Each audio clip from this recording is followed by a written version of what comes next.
Korv on kaugel. Räägiks koalitsioonist.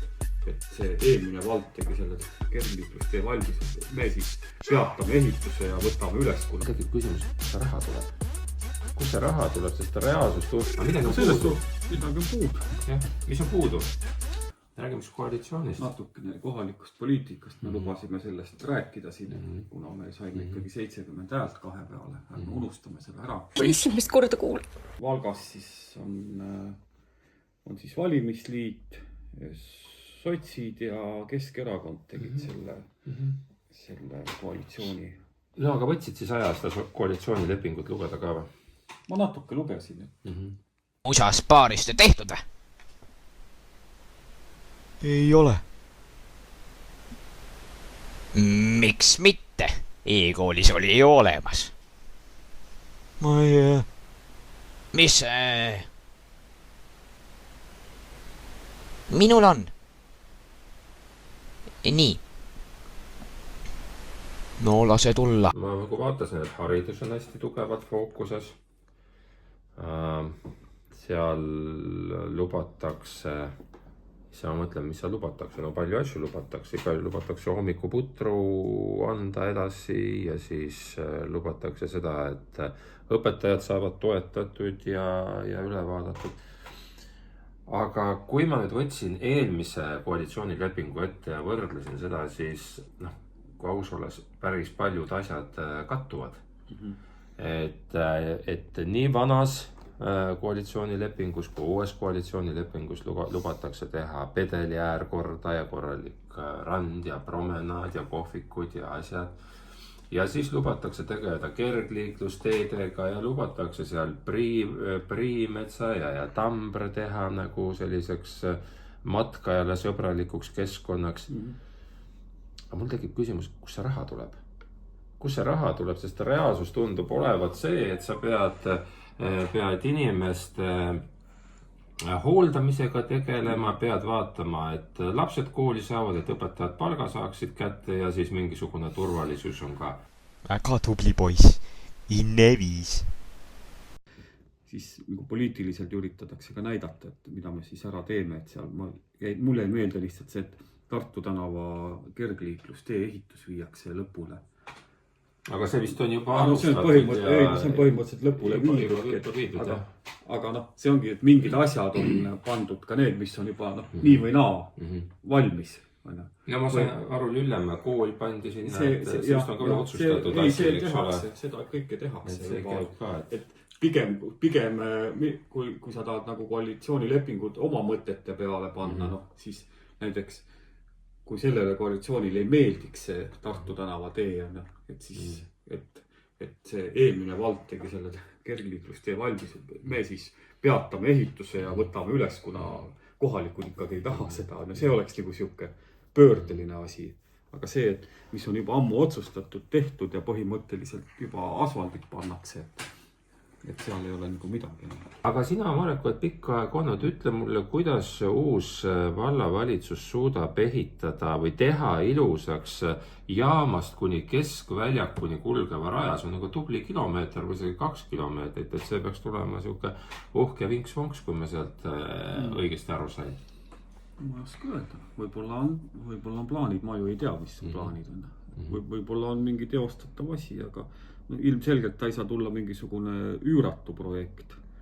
Pigem kui mina vaataks, mis oleks äge, et sa saaks jaamast nagu sinna alla Selverini, kus see sillaga üle Lätti on, et seal oleks siukene mõnus lai kergliiklustee, korralik tänapäevane, kus sa saad nii nende mis need on, nii poltidega kui jala, kui lapsevankritega, kui vot selline asi. Aga siuke põhjalik see Vabaduse tänava ümber tegemine, see on väga rahakas asi. Aga ma mõtlengi, et kui sa hakkad sealt jaama juures tulema, esimene kole asi, mida sa näed, on hotell Säde. Mis sa sellega tegema hakkad? Eraomandist tõenäoliselt? Selliseid asju sa ei saa, selle ma räägingi, et valla võimsuses on teha see teerada korda. Seal on ju mulkudega asfalt siia maal. Ja nüüd sa jõudsid sinnani, et vald ei saagi tegelikult selliseid asju korda teha. Maja on eraomandist, ta on kole, ta ilmselt jääb sinna veel võib-olla kümnenditeks. ja nüüd ongi küsimus, aga mis leping see koalitsioonileping üldse on? no ta on nagu riigi tasandil, et pannakse kirja, esitletakse ära ja... On see seadus või? Minu arust ei ole, mingit seadust seal ei ole. Ta on... Kas ametnik peab kummardama selle järel või? Ei pea seal keegi midagi kummardama. Eks ta siuke poliitiline mäng on. Seal on pigem see on see, et võib-olla et seal laua taga siis saadakse kokku ja mingi ühised eesmärgid, mille poole siis liikuda. No, võib-olla ongi selle 4 aasta üks eesmärk on ju see säde omanike ringi ja selle kõigiga saada nii kaugele, et mingid plaanid tekiksid, aga need on pikaajalised asjad. See tsirguline maja, mis siin maha lammutati, see võttis mingi 3,5 aastat, et sa saaks need paberimajanduse korda, et ta saaks valla omandisse, et seal on veel keegi sisse kirjutatud, et too näiteks loobuks oma varast ja need on pikad protsessid, jah. Üks teema veel, mida ma tahtsin puudutada, see on ju teada värk, et rahvastik väheneb ja me jõuame tegelikult järgmise probleemini, on ju see väikelinna staatusega, ärme sest praegu veel räägi sellest väikelinnast. Et see tähendab, meil ei ole töökohti piisavalt. Inimesed jooksevad minema, hääletavad jalgadega, lähevad sinna, kus on töökohti. Sellega tahetakse tegeleda. Hakatakse kohtuma rohkem ettevõtjatega ja siis hakatakse neid kuulama. Ei ole midagi uut. Vanas oli täpselt samamoodi. Samad mõtted olid vanas koalitsioonilepingus. Et tegelikult, kui ma vaatan, et need asjad, kus meil nagu reaalsed probleemid on ja reaalne probleem on see, et inimesed lähevad ära, siis selle koha pealt nagu väga palju ideid ma ei näinud. Et oligi, et kohtume ettevõtjatega, kuulame ettevõtjaid ja siis poputame noori. Aga need olid vanas ka. Ja need on kogu aeg. Jah. Aga midagi on puudu. Midagi on puudu. Jah, mis on puudu? Ma ei... Mis?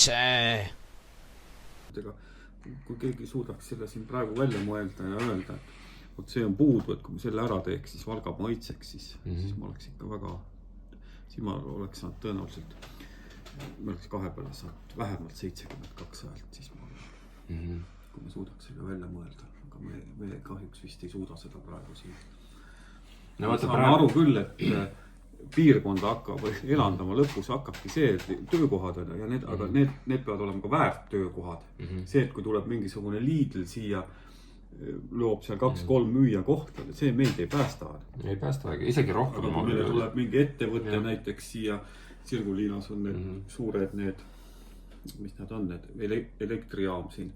Näiteks tänu sellele siia mingi ettevõte tahaks tuua 100 töökohta, see mõjutaks ikka olulisel määral, kohe kõike. Mis seal oli? Seal oli kirjas see, et loome tingimused tööstuse siia tulekuks. Ma arvan, et sa võid neid tingimusi, ma ei tea, infrastruktuuri luua nii palju kui tahad, aga lõpuks on probleem sellest, ei ole töölist sinna. Teisest otsast meil on ka juba see hakkab, et siis sa tood bussiga töölised ka kohale. Aga eks ta alsikul kinni saab lahti, aga mine ei tea, ega elu ongi üles alla käinud. Valga on vana linn ja mina arvan küll, et ärme teda maha kanname. Ei, maha me ei kanna ja võib-olla me ei saa üldse asjast midagi aru, et võib-olla võimumehed teavad täpselt, kuidas nad asja ajavad. Meie asi lihtsalt on küsida, uurida, vaadata, mis nad kirjutavad ja nii on. Aitäh. Thank you.